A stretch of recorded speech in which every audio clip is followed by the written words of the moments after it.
अभी हमारे साथ डुमरी विधायक जयराम महतो हैं और लगातार महीना भर का बजट सत्र खत्म होने के बाद आज जो है डुमरी वापस जा रहे हैं। दादा, महीना भर रांची में रहने के बाद फिर जो है डुमरी की जनता के लिए आप जा रहे हैं, क्या कहिएगा?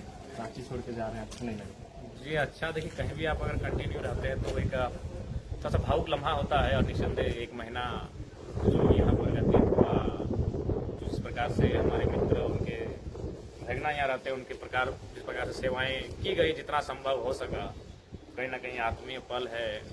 बेशक एक छोटी सी दुनिया रही उस कमरे में ही हमारी, लेकिन यादगार रही। वहीं से एक महीना व्यतीत हुआ और तैयारी भी वहीं से की है। तो निस्संदेह वहाँ अभी छोड़ के जा रहे हैं और हमें लगता है फिर वहाँ आने का कब अवसर मिलेगा वो भी कह पाना मुश्किल है, चूँकि अगला सत्र अभी 3 महीना के बाद होगा।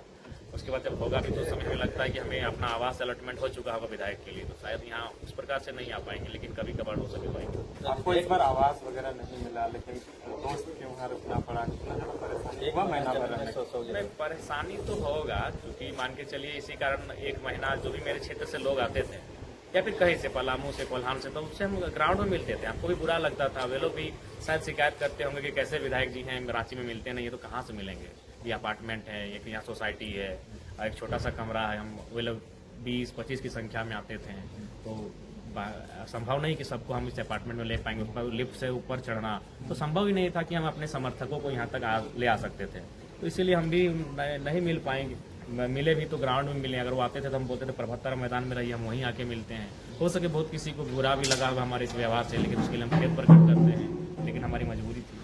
क्या कहिएगा, झारखंड में लगातार जो है आपराधिक मामले हो रहे हैं, कल ही की घटना है बिल्कुल। अनिल दा का होने के बाद फिर से जो है ये फिर से एक साहू भाई की हत्या हुई है, उसकी हम भर्त्सना करते हैं और पुनः हम डीजीपी को पत्र लिखेंगे, सरकार से मांग करेंगे कि विधि व्यवस्था को नियंत्रण में रखे। इस प्रकार से जो घटनाएं घट रही हैं, अभी आने वाले दिन दो समुदायों के त्यौहार भी हैं, उन त्योहारों में हमेशा छिटपुट आशंका है कि कुछ हो सकता है। तो इस प्रकार से अगर आपकी पुलिस केवल कमीशन में ही अपना ध्यान देगी तो आम व्यक्ति का जीवन बिल्कुल, आज आम व्यक्ति अगर जरा सा भी किसी को मारना है ना, आप तुरंत मार सकते हैं, इजिली मार सकते हैं। तो आम हमको लगता है आज के डेट में अगर वो चाहे तो किसी माननीय को टपका सकता है, इतना इजिली बंदूक लेके घूम रहे हैं माफिया, गुंडे, चोर, उचक्के, बहुत ही खेदजनक। तो माननीय भी अभी सुरक्षित महसूस नहीं कर रहे हैं। अगर जिस दिन कोई मारना चाहेगा मार सकता है, आपको गारंटी देते हैं। जिस दिन कोई चाहेगा किसी माननीय को मारना, वो मार सकता है। जो व्यवस्था है और जिस प्रकार से अपराधियों का मनोबल बढ़ा है, वो मार सकता है। तो कल की जो घटना है, कहीं ना कहीं हर जगह बंदी बुलाई गई थी, शाम में इस तरह का वारदात सामने होता है,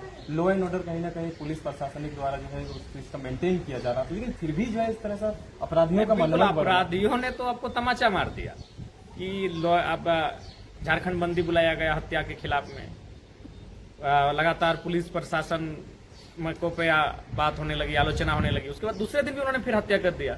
तो ये तो सरकार के इस व्यवस्था पर जोरदार चांटा मारा है अपराधियों ने। हमको लगता है फिर 2-3 दिन बाद इस तरह की घटना को अंजाम देंगे। ये अब जूता मारेंगे, अगर यही रवैया रहेगा तो चांटा मारा है, अब जूता मारेंगे व्यवस्था पर। तो क्या लगता है कि इस पर जो है माननीय जयराम महतो लगातार आवाज उठाते आए हैं और झारखंडी आदिवासी मूलवासी ही इस तरह से दिक्कतों का सामना करना पड़ रहा है, उसी का मौत हो रहा है, उसी का जान जा रहा है, लेकिन बाहरी तत्वों का इस तरह से कोई समावेश है क्या यहाँ पे? संदेह, इसे राज्य एक सुंदर राज्य था, नदी नाला पर्वत पहाड़ जंगल, बस यहाँ की जो खनिज संपदा है इसने सबको लुभाया और उस लुभाने के क्रम में सब अपराधी किस्म के लोग यहाँ हावी होने लगे और उसी का परिणाम है। चाहे एनटीपीसी की घटना लीजिए, अनिल जी की घटना लीजिए या साहू जी की घटना लीजिए, मुंडा जी की घटना लीजिए, उसी का परिणाम है। विधानसभा का आपका रूटीन क्या है? विधानसभा का रूटीन को हमने सार्वजनिक कर दिया है, आप लोग उसे एक्सप्लेन आप लोग पढ़ लीजिए जाके। जैसे कि डुमरी के लिए आप जो है हर एक मुद्दों को उठाने का काम किए, झारखंड के तमाम मुद्दों को उठाने का काम किए, कुछ ऐसा मुद्दा बच गया जो देखिए एक सत्र में नहीं संभव होगा, 5 साल में संभव नहीं होगा, इतने मुद्दे हैं, समय लगेगा।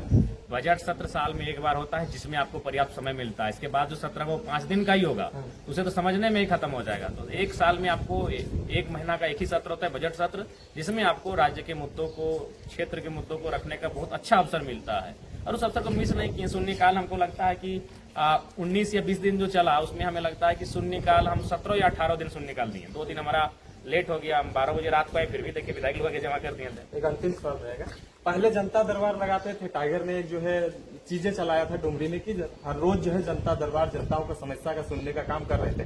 महीनाभर इधर रहने का उस टाइप का रूटीन जो है थोड़ा सा मेंटेन नहीं हुआ और यहाँ रह गए, तो आप आगे क्या करिएगा? फिर से जनता दरबार जो है वो कंटिन्यू होगा। Dumri block, Nawadih block, Chandrapura block सोमवार मंगल बुध को कंटिन्यू होगा।